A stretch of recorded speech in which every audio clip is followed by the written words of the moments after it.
स्वामी के संबंध में मिलता है,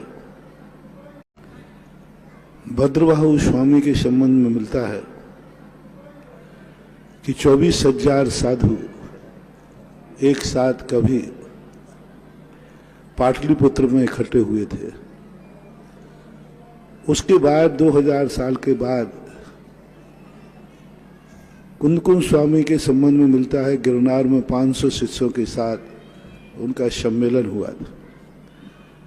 उसके बाद 2000 साल के बाद ये पहला इतिहास होगा जो इतना बड़ा साधु संघ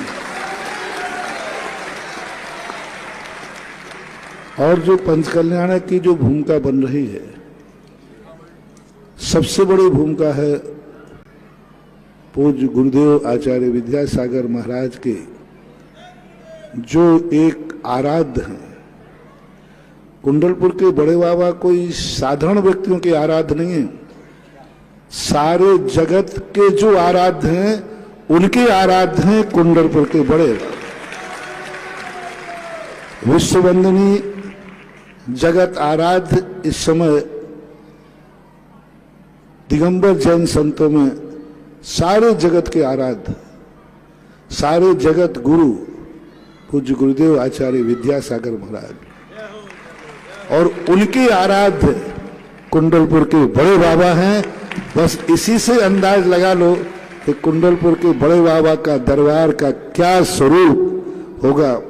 विश्व की वो आंखें, विश्व का वो जीवन जो इस कुंडलपुर के बड़े बाबा के महोत्सव को साक्षी न दे पाया, तो शायद वो 100 जन्म तक उसे पछताना पड़ेगा। और जो साक्षी दे सकेंगे उनको ये सौभाग्य मानना चाहिए। ना जाने कितने भवों ने किया जो हमारे जीवन काल में ये कार्य हुआ। इस कार्य को साक्षी देने के समय सबको एक ही बात सोचना है, ना जाने कितने लोग चले गए ऊपर, ना जाने कितने लोगों को कोरोना ने ग्रस लिया, तुम सब जिंदा कैसे बच गए? अपन सब जिंदा कैसे चल गए?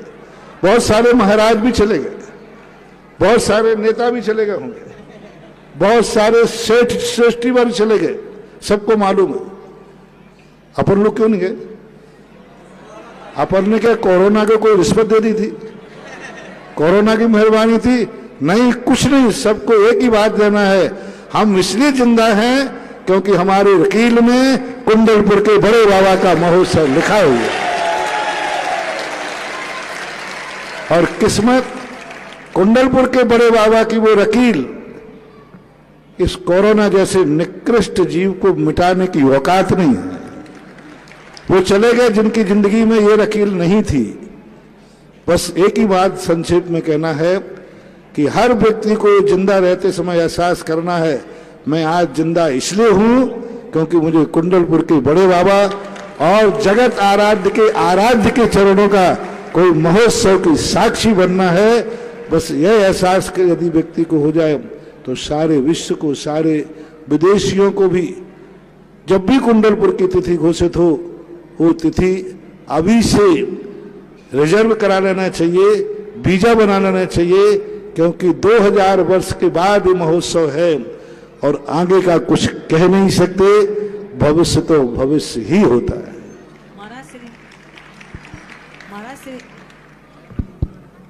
हेलो महाराज श्री जी, हमारे घरों में हम मंगलमय कैसे करें, यह भी आप थोड़ा सा बता दीजिए सबको। घरों के रूप में तो आप ही कर सकते हैं कि कुंडलपुर महोत्सव तक, हे यमराज, मरने से नहीं डरना, बस इतनी सी मांग करना। ये मत मांगना भगवान मैं कभी मरूं नहीं, बस ये मांगना कि कुंडलपुर के महोत्सव तक की सांसें मुझे दे देना, कि वो महोत्सव के आंखों की ज्योति दे देना। और अपने घरों में कोई ना कोई शगुन, जिस दिन से तिथि घोषित हो उस दिन के बाद, उस दिन से कोई ना कोई शुभ शगुन अपने घर में करें। भली 5 दीपक प्रतिदिन जलाएं, भली अपने दरवाजे पर कोई रंगोली करें, भले ही अपने जीवन में सुबह उठकर एक माला करें। कुछ ना कुछ शगुन करना है जिससे वह महोत्सव की साक्षी तुम बन सके।